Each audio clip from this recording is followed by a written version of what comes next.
thinking about that Wednesday night, and I was like, dude, if you didn't come in on Wednesday and not done that drinking, you would have been stuck in that shit. I was telling Megan, I was like, I'm not superstitious. Everyone in the station, any station, right? This is reporters, photographers are superstitious. I'm never superstitious. That's why I talk openly.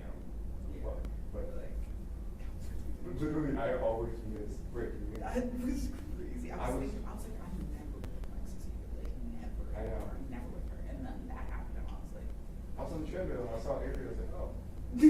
And I saw you. I was like, what the? It's not even ticket. I'm supposed to be out there. Should be me. Imagine this is live. It's not. It's probably a transcript. It's a live transcriber. Taxes. I'm making up. I shouldn't have to pay taxes. Did it before yesterday when JP was saying that he was saying something about, I don't know what he said. Oh, he's like, were you here when so and so was here? And then he was saying his girlfriend's been, hey, he's gonna propose. He's like, hey. That's okay.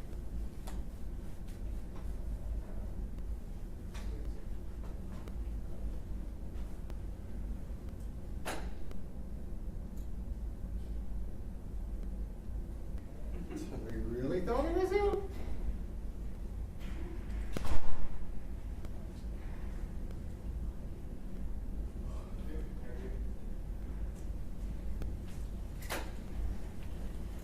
Hello.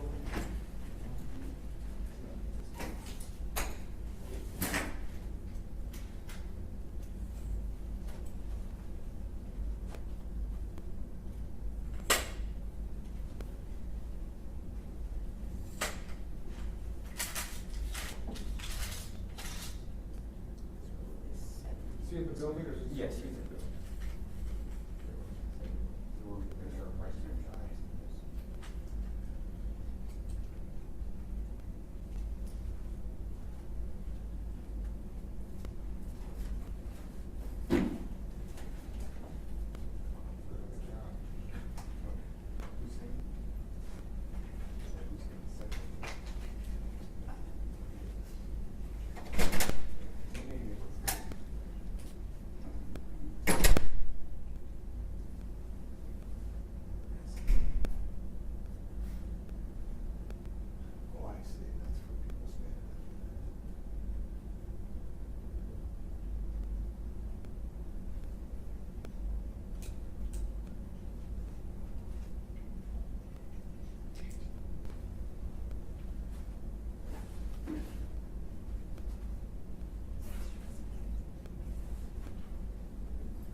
After this? Are you done? No, not yet. Oh, It's the start of the shit. I haven't even taken a shower. I just got called in. This is minute 1. Threw on some slacks and that was it. At the beginning. I'm just sliding down. Took a sip of my coffee and they're like, can you come in? I'm like, Yes, I'll. yeah, I don't have time to shower.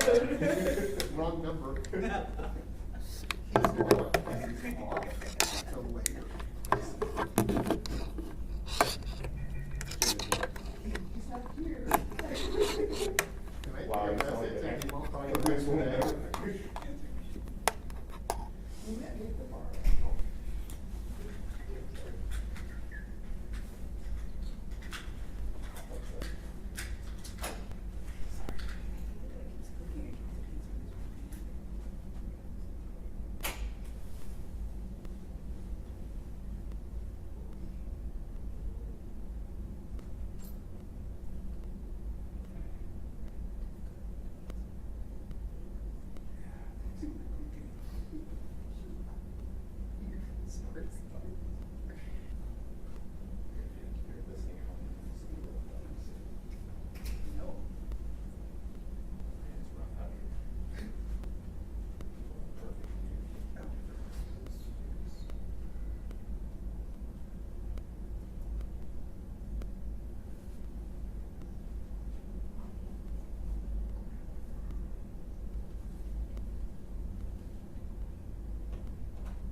Really warm. Yeah, it's not picking up. Yeah.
One, two, three. Testing, testing. 1, 2, 3.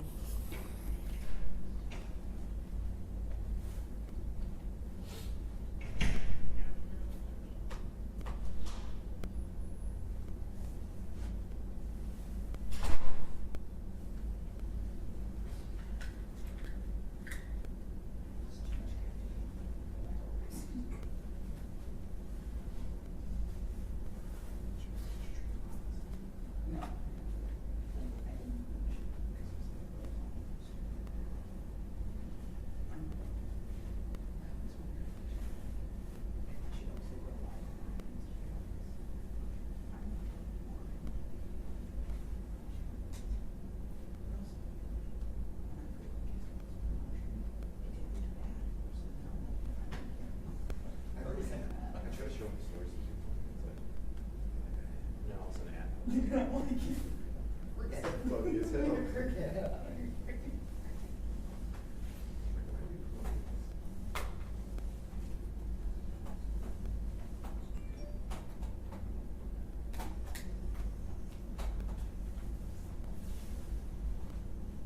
Good for the line. Just put it right there. Look at it. Kind of look like a all the evidence come out of it.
Just lay my hands out.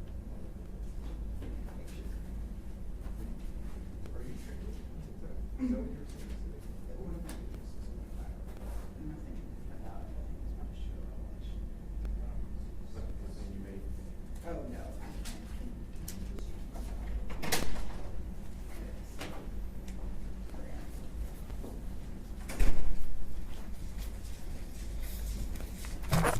Good morning. Thank you all so much for being patient with us. Wanted to provide updates on 2 incidents. One, a pursuit last night that ended on the south side.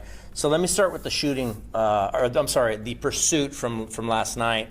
Last night, one of our gang unit deputies was patrolling the eastern side of Bear County as part of our violent crimes task force that's ongoing due to an uptick in violent activity in the area. She physically heard gunshots coming from an area off of Walsham in Montgomery.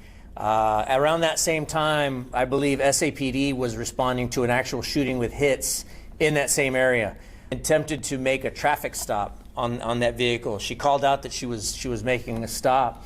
That vehicle then entered a retail parking lot nearby, started driving around the parking lot, but before long it became pretty apparent to the deputy that the driver of the vehicle was not going to stop. The vehicle then re-entered the roadway and began heading back out on Walsham Road toward IH-35 at a high rate of speed. The deputy did a great job maintaining composure and calling out direction of flight and vehicle description. At the intersection of 35 and Walsham, that vehicle lost control, collided with a light pole. It appears that the driver's side door sheared off, and the driver of the vehicle, a 43-year-old female, was thrown from the car and died almost instantly, unfortunately. A 19-year-old male passenger in the car fled on foot before being apprehended by deputies shortly thereafter. The suspect was taken to the hospital, where he then attempted to escape from deputies there at the hospital while he was undergoing medical treatment, attempted to escape, and was again subdued by a deputy after being tased there in the hospital. So that 19-year-old male is now facing charges of evading arrest on foot, which is a misdemeanor charge, and then an escape charge in connection with what occurred at the hospital. At the crash scene, the 43-year-old female that lost her life as a result of the pursuit, an AK-style rifle was actually found in possession of that. It had been in the vehicle at the time of the crash. There was a fully loaded magazine that was found that had been apparently during the impact became detached from the weapon, but there was one live round in the chamber of the weapon, and then a fully loaded high-capacity magazine that was ejected from it. Initially, we weren't 100% positive that vehicle that had been involved in the pursuit was directly involved in the shooting. However, since that time, we have come to find out that there is a connection between that driver, that suspect who is now deceased, and the victim in the shooting that's being handled by SAPD. So I'm not able to give too many details because SAPD is handling that shooting, but I can tell you there is some sort of a connection between the two. So we do believe at this point that the suspect that's deceased as a result of her actions in the pursuit is directly involved with the shooting currently being handled by the San Antonio Police Department. Anoche, aproximadamente las 2 de la mañana, uno de nuestros oficiales de la unidad antipandillas estaba en patrulla cuando ella escuchó balazos. En ese tiempo también el Departamento de Policía de San Antonio fueron despachados a un tiroteo donde una mujer fue baleada. Ya cuando nuestra oficial empezó a llegar a donde ella escuchó los balazos cerca de Walsham y Montgomery, ella vio un carro huyendo, parecía que iba huyendo de la escena a muy alta velocidad. Ella intentó de parar ese carro.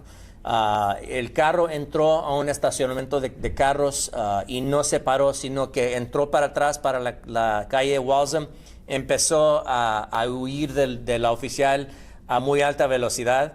La oficial puso por el radio que estaba persiguiendo este sospechoso o sospechosa en este carro, y desafortunadamente ese carro se estrelló con un poste de luz en Walsham y 35. La mujer, la chofer del carro, fue aventada del carro y falleció ahí en la escena de los hechos. La mujer tenía 43 años de edad. Un hombre de 19 años de edad huyó del carro a pie. Los oficiales lo pescaron. Fue llevado al hospital donde él empezó a pelear con los oficiales, intentó de escaparse, pero los oficiales con una pistola electrónica sí lo tumbaron otra vez, lo arrestaron otra vez. Entonces él se va a enfrentar con cargos por huir a pie y también por escape en el hospital. La mujer de 43 años de edad sí se piensa que hay conexión entre ella y la víctima del tiroteo donde el Departamento de Policía están investigando este caso, pero sí sabemos que hay conexión. Entonces, ahorita se piensa que ella estaba involucrada con el tiroteo ese donde una mujer fue baleada. Sí se encontró dentro del vehículo que chocó, se encontró que había un rifle estilo AK-47, que también el rifle fue aventado del carro, pero se piensa que es posible que ese rifle fue usado en el tiroteo que también están investigando.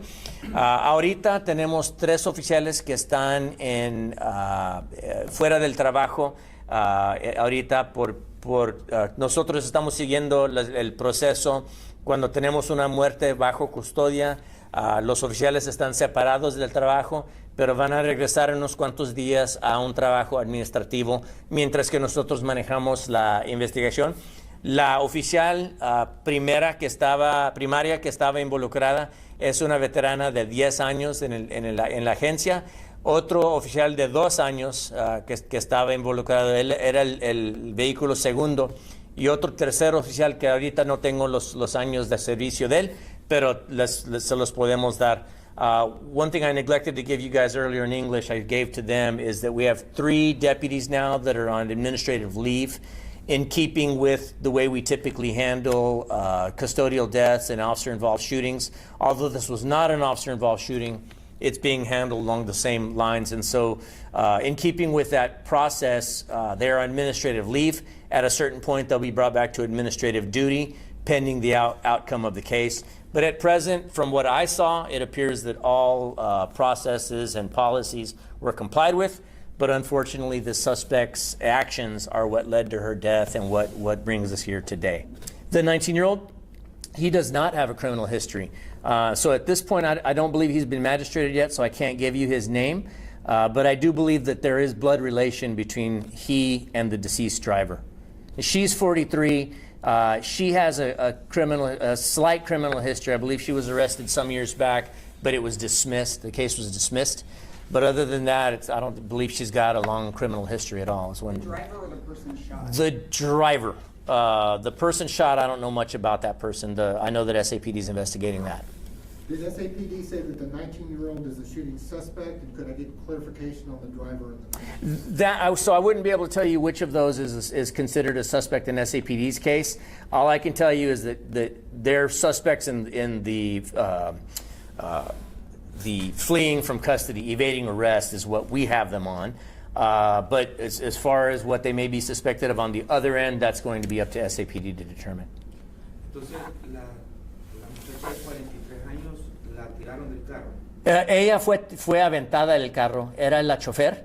La puerta de ella se arrancó del carro cuando se estrelló con el poste, fue aventada del carro, no sabemos si tenía cinta en la escena. Ella era la que manejaba. Ella era la chofer. Y el de 19 años es el que resistió primero a... Sí, era el pasajero de él era el pasajero de enfrente, pero ya cuando el carro paró, él se salió del carro y intentó de huir a pie, pero los oficiales lo pescaron bien pronto. ¿Está recuperándose en el hospital? Ahorita no sé si él todavía está en el hospital o si ya lo trajeron para atrás, para acá, pero ahorita no puedo dar el nombre de él porque no he visto el juez todavía. Entonces ya después de ser magistrado con el juez, ya después podemos dar el nombre de él. Pero pensamos ahorita que ellos dos están relacionados, son parientes. Tienen algo que ver nosotros ahorita pensamos que ellos tenían algo que ver con el tiroteo donde la mujer fue baleada, pero el departamento de policía, ellos se tienen que encargar poder averiguar qué parte ellos tuvieron en ese tiroteo. If the 43-year-old had a criminal history, do you know why she was out of jail?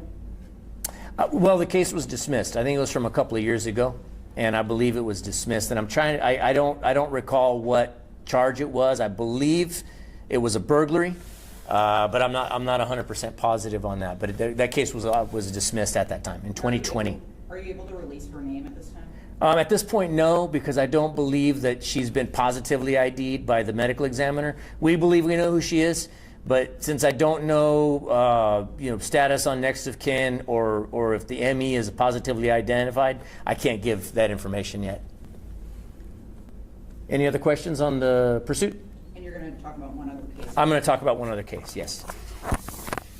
This morning about 9 a.m., our deputies received a call for a shooting in South Bexar County near Southside High School. Now, let me start by saying the school had nothing to do with the shooting. There was no involvement with the school. The school did go under temporary lockdown.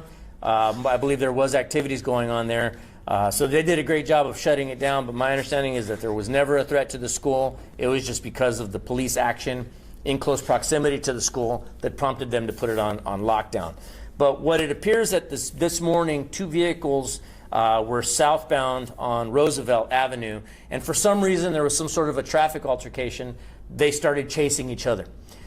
During that pursuit, who were considering the suspect in this case, a person in a black Chevrolet SUV is all we have at this point, brandished a weapon toward the other vehicle.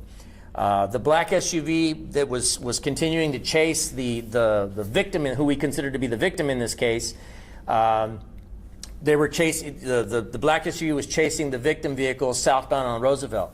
At a certain point, that victim vehicle struck a third vehicle, who, not knowing what was going on, just realized that he'd been sideswiped, then also began engaging in the pursuit. So now we have three vehicles heading south on Roosevelt, chasing each other for various reasons. At a certain point, the three vehicles came to a stop. The third vehicle that was struck confronted the person that sideswiped him, and then I guess they started talking about what had occurred with what led to the pursuit and the crash. When the suspect, the black SUV, approached both, physically shot the victim of the shooting. So in other words, the second vehicle that had been originally involved was shot. He suffered a non-life-threatening wound. My understanding is it's soft tissue damage. That suspect then re-entered his vehicle and fled the scene. So at this point, we're in the process of trying to get a better description of that vehicle to put it out for you all. We're canvassing for video, canvassing for pictures, anything we might find. So hopefully you all will be able to help us get that information out and bring this person to justice. At this point, we're still trying to develop information on what was the original thing that set this off. But again, that victim who's got that information is currently at the hospital suffering from a non-life-threatening gunshot wound. So I have no doubt we'll sort through it, but as we do, we'll get you more information. Esta mañana, aproximadamente las 9 de la mañana, nuestros oficiales fueron despachados a un reporte de una persona herida con un balazo. Se aparenta que la víctima, un hombre en sus 30s, iba persiguiendo con otro carro. Ellos tuvieron algo pasó entre ellos en el tráfico. El sospechoso, un hombre en un carro negro SUV marca Chevrolet, empezó a perseguir la víctima. Ya cuando los dos vehículos iban al sur en Roosevelt a muy alta velocidad, la víctima se estrelló con otro carro, se topó con otro carro. Entonces ese carro también empezó a perseguir a los otros dos. Ya en algún punto en Roosevelt, cerca de Southside High School, los tres carros se pararon. El tercer chofer empezó a alegar con la persona que le pegó, o sea, la víctima. Ya el sospechoso se les acercó, sacó una pistola y valió a la víctima ahí en la escena. La víctima esa sufrió cuando menos una herida, que no es muy grave la herida, afortunadamente. El sospechoso ya en ese momento huyó de la escena de los hechos en su carro. Ahorita no tenemos mucha información tocante al sospechoso o el vehículo, pero nosotros ahorita estamos intentando sacar más información para dárselas a ustedes con las esperanzas que ustedes nos ayuden en identificar y arrestar el sospechoso. Any questions for me? ¿La edad de la víctima? Está en sus 30s, el hombre. Do you have a license plate number on the black SUV? We don't at this time. We're hoping to get that information. Right now I've got a team of investigators out canvassing that area. But that area there is somewhat rural. So in other words, it's not like we've got 10 businesses all together that might have cameras, so it's taking some work for us to get out and canvass the area. But I've got faith that we'll find some sort of video or photographs to share with y'all soon. Do you have any male, female, white, Hispanic? It's a Hispanic male in a dark-colored Chevrolet SUV at this point is all we have. And for the weapon, do we know which type? I don't have much information on a weapon. I believe it was a handgun. Age range or anything like that? No, at this point I don't have anything. ¿Se puede considerar ir al volante un road rage? Monday? Una ir al volante se le puede considerar, es un road rage. Es un road rage. Es un incidente de road rage, sí. If nobody else has any questions, I have one more on Sure. the last. Sure. Can you tell me exactly what led to the officers being placed on administrative leave? Just like specify that since it wasn't an officer-involved shooting. Oh, the fact that they were primary, secondary, and tertiary involved in an incident that resulted in a death of the suspect. It is considered a custodial death, and although at this point we don't believe that the deputies did anything wrong or bore any responsibility for it, in keeping with our policies and procedures regarding officer-involved shootings and any custodial deaths, we will place the deputies out on administrative leave for some time. When they're able to return back to work, we put them on administrative duty, desk duty in other words, while the case is ongoing. And it looks like that incident happened kind of near a neighborhood, like an active neighborhood. Were there any stray bullets found in any other homes or anything like that? That you'd probably SAPD would be the ones to be able to talk about that. I don't have much information. I don't know anything about the victim in their case, but as far as any stray bullets, I don't know. So, en parte del protocolo, cuando sucede una muerte, es darle baja administrativa a las personas, a los oficiales que estaban.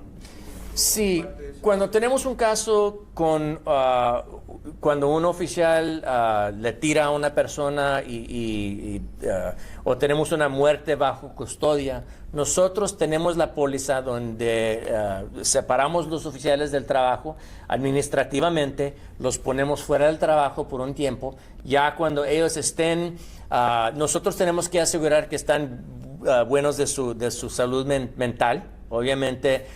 Pasando por un incidente así, tan críticamente, nosotros ya cuando ellos estén listos para regresar al trabajo, los ponemos en trabajo administrativo por un tiempo, mientras que trabaje la investigación. Ya cuando estamos satisfechos nosotros que todo estuvo hecho bien, ya los ponemos para atrás para el trabajo. Porque ellos, y discúlpeme la pregunta, ellos no dispararon, ¿no? No dispararon. Nosotros ahorita pensamos que todas las pólizas fueron seguidas, que ellos hicieron todo bien. Desafortunadamente las acciones de esta sospechosa llegó a la muerte de ella.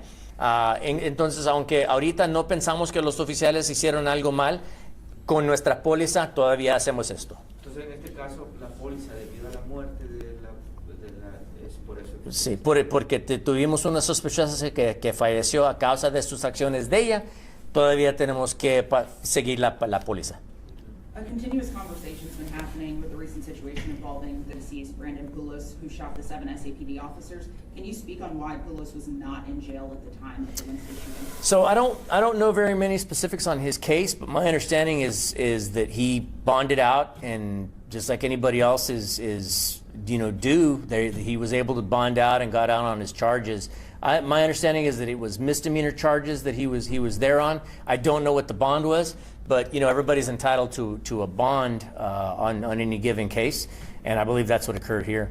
There were several charges On the case, and being that it's an SAPD case, I can't talk too much with regard to specifics. But what I can tell you is that anytime anybody's booked into the Bexar County Jail, do I always agree with somebody being able to get out? Well, no, but that's not for the sheriff's office to say. If they get a bond, a judge decides what that bond is, and if they're able to make that bond, then they're out when they, once their family posts the bond and they're able to get out. Whether we agree with it or not, that's the justice system that we work within. And can you just speak to safety in general? I mean, the 43-year-old woman in this case had a criminal history. Just should the community feel safe? Well, I mean, look, I think that at any given time, we're driving around in traffic, we're doing, going around our daily business. just know that at any given time, you're around people that have a criminal history. You're around people that are out on bond for various charges.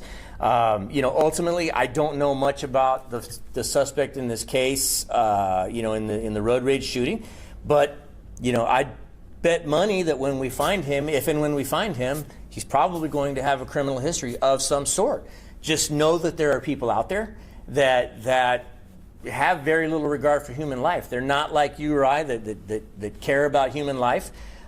So if you find yourself in a road rage type situation, it's better to just turn the other cheek and go the other way. This business of exchanging hand gestures or even raising your arms in frustration at somebody could be construed as threatening in nature, and it may be just what provokes somebody to take violent action on you. So just know that at any given time, there's people like that out there. Not to mention, there's a lot of people that are armed out there, legally and illegally, and it's just best to go the other way, avoid the confrontation, and not end up in a situation like what we have today. And can we expect names or anything like that today? Any other details? That's the hope. Are you talking about, which case are you talking about on? All of them. Okay, all of them. Well, with regard to the custodial death, we're waiting on the medical examiner to make positive identification on that person, although we believe we know who she is. The ME's got to tell us. Once we get that, and once her next of kin is notified, absolutely we'll release her name. The young man, the 19-year-old, once he is magistrated, absolutely we'll release his name. The victim in the case of the shooting, I don't know that, let me back up. The victim of SAPD's shooting, SAPD will have to give that name. That we're not going to be at liberty to discuss that one. On the road rage shooting, we'll give you whatever information we can. Again, I don't know that we'll be able to catch this person without you all helping us get the information out there. So you can bet as soon as we get license plate, vehicle description, photos or video, if we can find it, we will absolutely send that to your desks. What about the drawing? Composite. I don't. If whatever it takes that we can get, I'd rather have an actual photograph of this guy doing what it is that he did. So it'd be great if somebody stopped and took a cell phone video or something. Please call us. The number to call is 210-335-6000. But sure, if it comes to the point where we have to do some sort of a composite sketch, we'll do that if we need to. In the road rage incident, just for clarity, the driver of the second vehicle, not the SUV, was the only person who was shot or injured? Yes, the second vehicle was the victim. Okay, and nobody else injured in that case, as far as we know? No, my understanding is that the collision did not result in any injuries. I'll double check that to make sure, but the collision didn't result in any injuries that I know of, and the shooting occurred after the vehicles came to a stop. I believe a weapon had been brandished before that part, which is why I believe that victim was fleeing from the suspect. But then when they came to a stop after the collision is when the suspect then took advantage of that situation and shot the victim. And this may not be known yet, but they were at a stop. Were they at a stoplight that maybe had cameras at the intersection? I don't know where the day progresses. It's still just a couple hours since it happened, and I've got investigators out there canvassing the area now.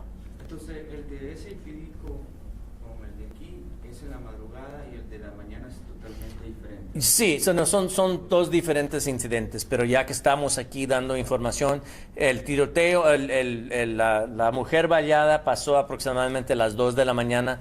Este incidente pasó aproximadamente a las 9 de la mañana. ¿Podría hablar sobre un caso sobre los tráfico humano de Ubalde, algo diferente que se ve esta semana sobre Abelardo Herrera? De Abelardo Herrera, ya. ¿Puedo juntarme con mi oficial por un ratito para sacar unos detalles y luego ya me regreso? Okay. He was actually asking me about information on a human smuggling case that we worked on as well. If I can just leave and get some details on that, I'll come back and I'll talk about that as well. If any of y'all want to stick around, I'll be back here shortly if y'all want to talk about the human smuggling. Thank you.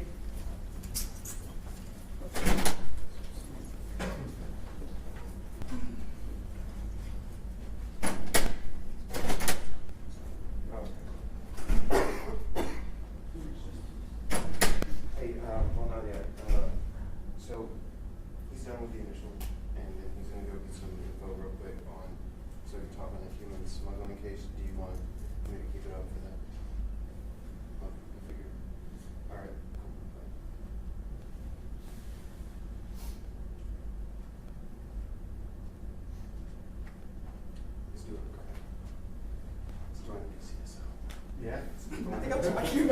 It's either way, I'm just like, for some reason they put me to jail. I'm just like, Get in. I just want to, like, I know that's gonna be like, I don't know. Thank God they do that to even get to the actual like. Oh, to work in the jail? Yeah, you have to go there first. I think it's like a year, but it can vary depending on how much they would do for your specific like job. I don't know if you have to do it anymore. Cause we did a story, when I was there with Stephanie, we went to interview Johnny, and he was saying that they no longer have to spend a year in the jail. That's what I've heard for, that's just like his policy. So yeah, man, you should do it. Sí, sí. Okay. I think. Sí. Sí. Sí, no, no creo que pudiera ir porque estaba hablando. Hay relación, pero hay que preguntarle un poquito a ese que si hay relación, no, que nos digan ahí que si hay una película de Bexar. Because I know sheriff's office are feel uncomfortable when they know some people. Yeah, so Johnny and Déjame leer lo del smuggling para ver qué le puedo trabajar. A las 9, sí, hubo un road rage. Ese es otro caso que puede. Pero ese es menos, es una VCSO. Están buscando al sospechoso de un carro negro que le disparó.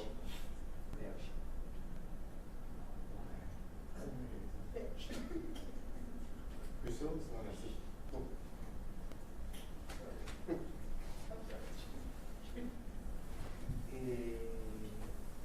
Déjame lo busco de nuevo porque lo grabé.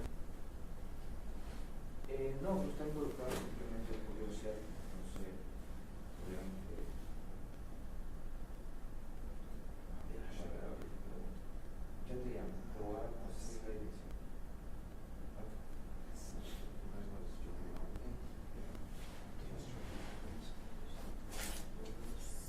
Oh, there wasn't, it was near the school, there wasn't like a specific address. Yeah.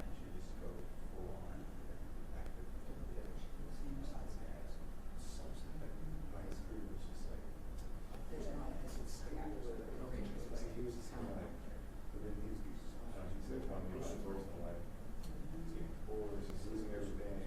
Two vehicles south now. Yeah. Yeah, that's why. Thank you. Like, it's not conducive unless you're really solid with the partner. One of them is like cheap. Yeah. And it's usually Mira, first. sabes que no había empezado. I'm okay with that experience. But I do want to some fight. I think it's my first. School. Same amount of Y no sé cómo yeah. It seems that it takes like 6-7 months at the very least. But you get married in like 3 days.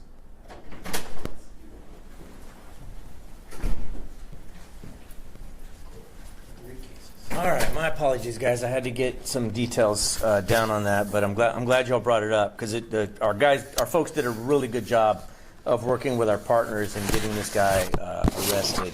Again, the suspect in this case is 30 years old, Abelardo Herrera.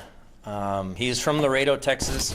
He was arrested on January 22nd pursuant to a search warrant that the Bexar County Sheriff's Office, the Human Exploitation Unit, as part of our organized crime group, went after, executed a warrant, and along with several federal agencies, and placed this guy under at the Webb County Jail.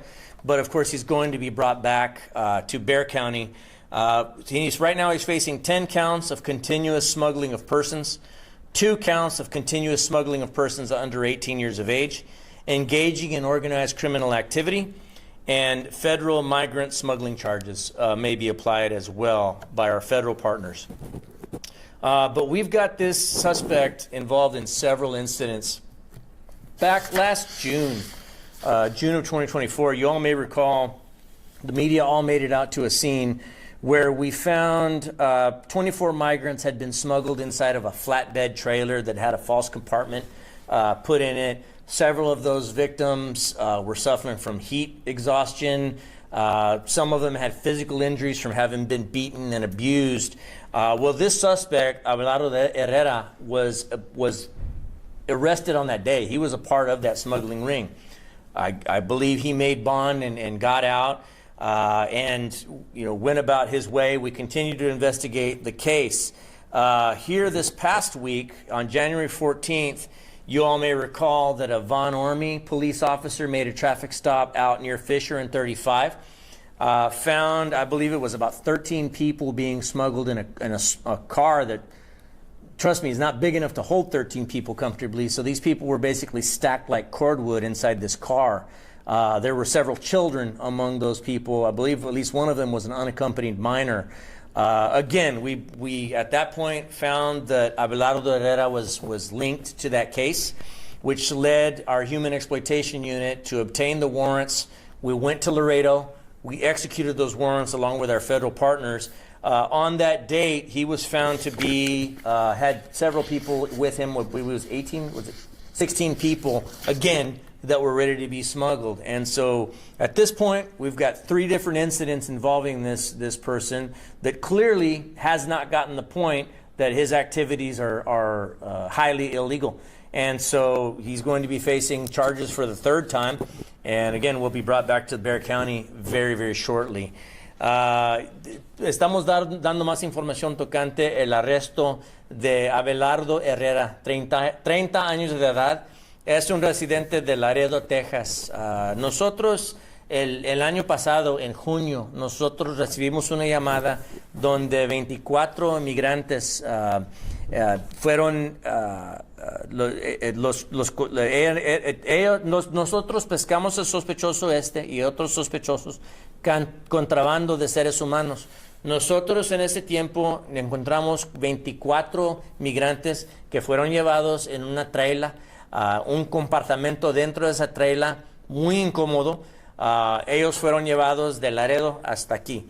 Nosotros rescatamos esas 24 víctimas bajo la custodia de Herrera y otros sospechosos. Varios de esos migrantes tenían heridas físicamente, fueron abusados.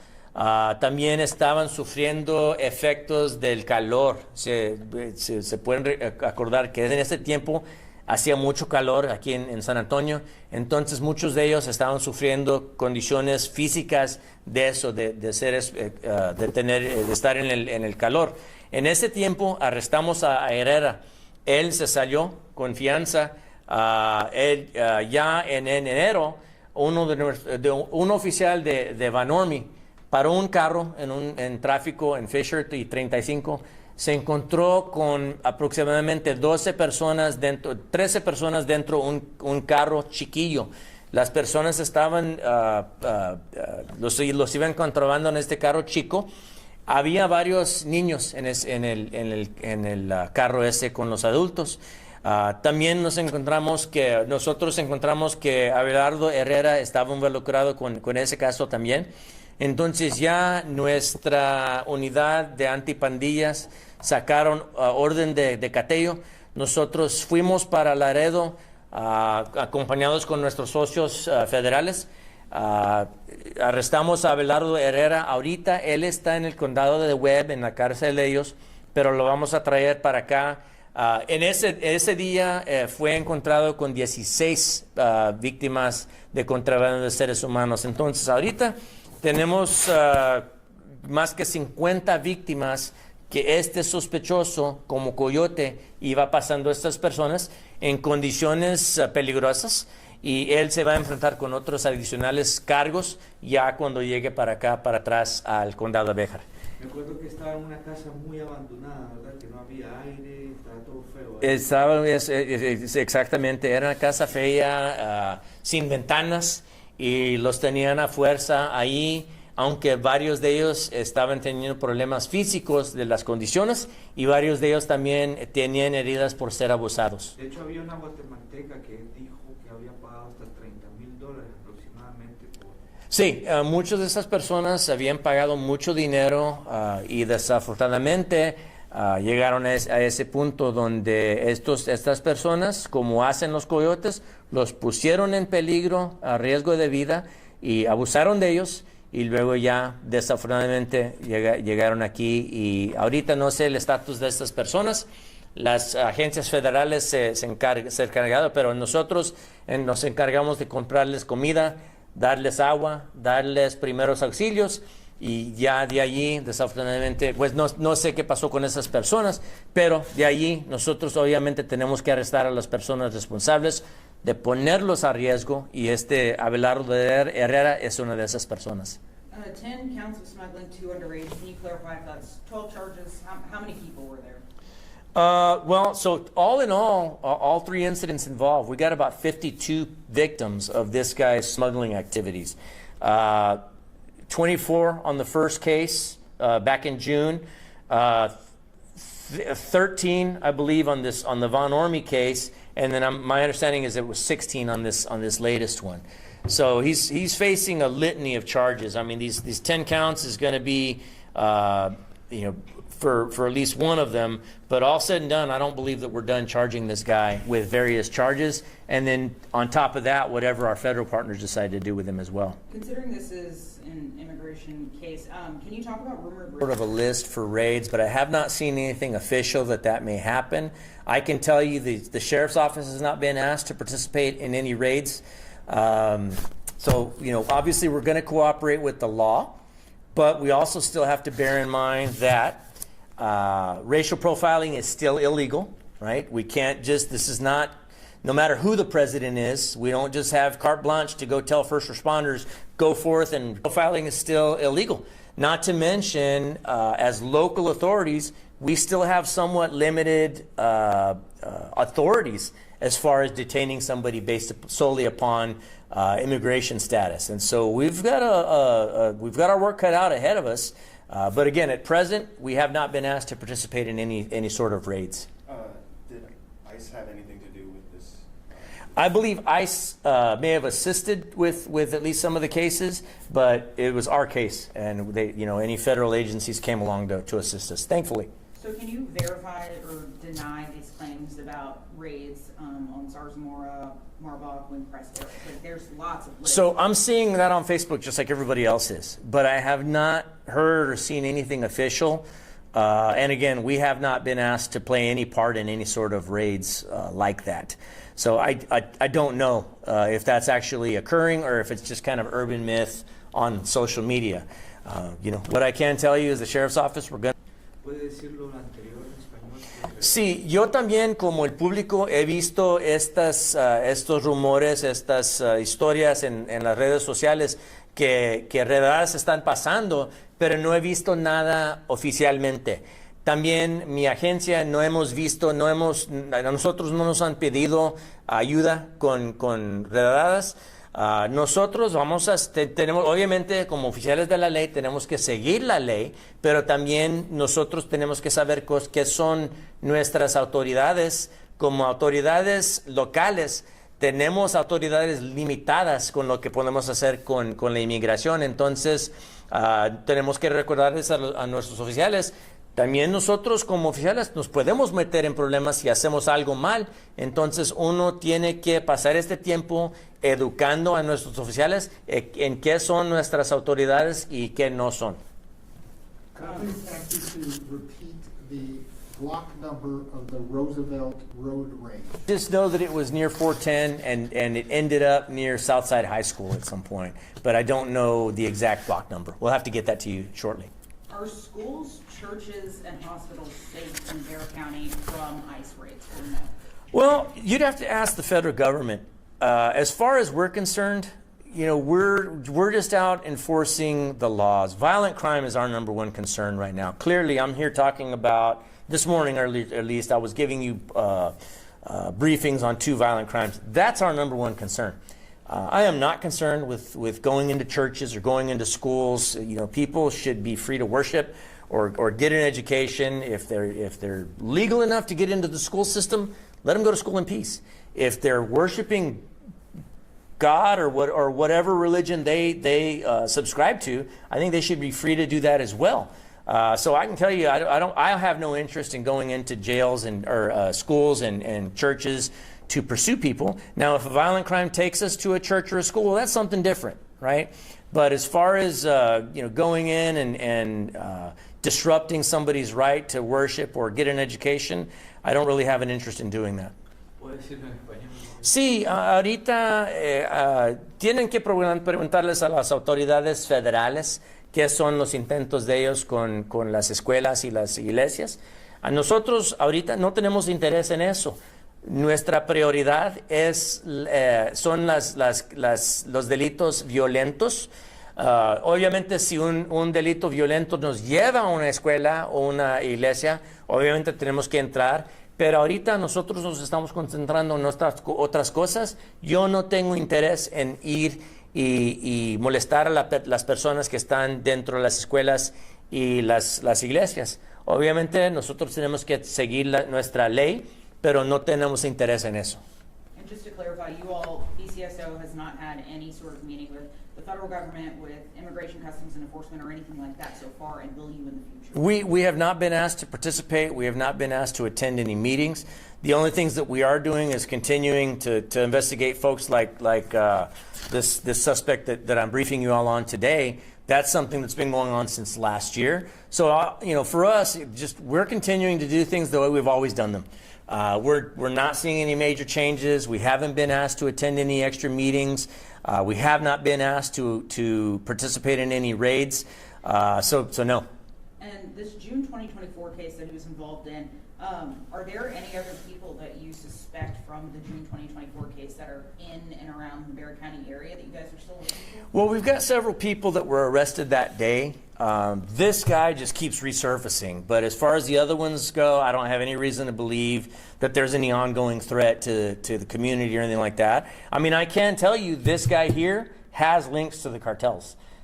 Typically, by my own policy, I don't name cartels or gangs. I don't want to give them any more advertisement or notoriety. But I can tell you this guy here has links to the cartels. And again, I have every reason to believe that other suspects in this case have links to cartels. While we wish that it was not the case and these people were not operating within Texas or Bexar County, it is a fact that they've been operating here. Gang members that need to be taken, brought to justice as well. So yes, there's more people out there, people that we know about and people that we don't, unfortunately. And that leads me to my next question. Is TDA still a problem in Bexar County? TDA is still operating within Bexar County.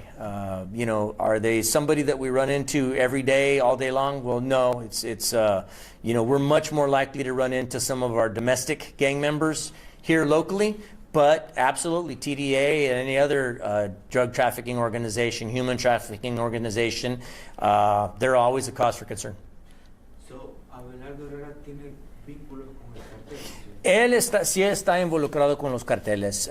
Yo, por mi póliza, nunca doy los nombres de las pandillas o los carteles por no darles más ánimo a ellos, pero sí se sabe que este sospechoso está involucrado con los carteles. Otros que también estuvieron involucrados en estos casos también están involucrados con los carteles. ¿Y el Tren de Aragua todavía? Tren de Aragua todavía, nosotros nos estamos concentrando en eso, tanto como las pandillas americanas que nosotros tenemos a diario.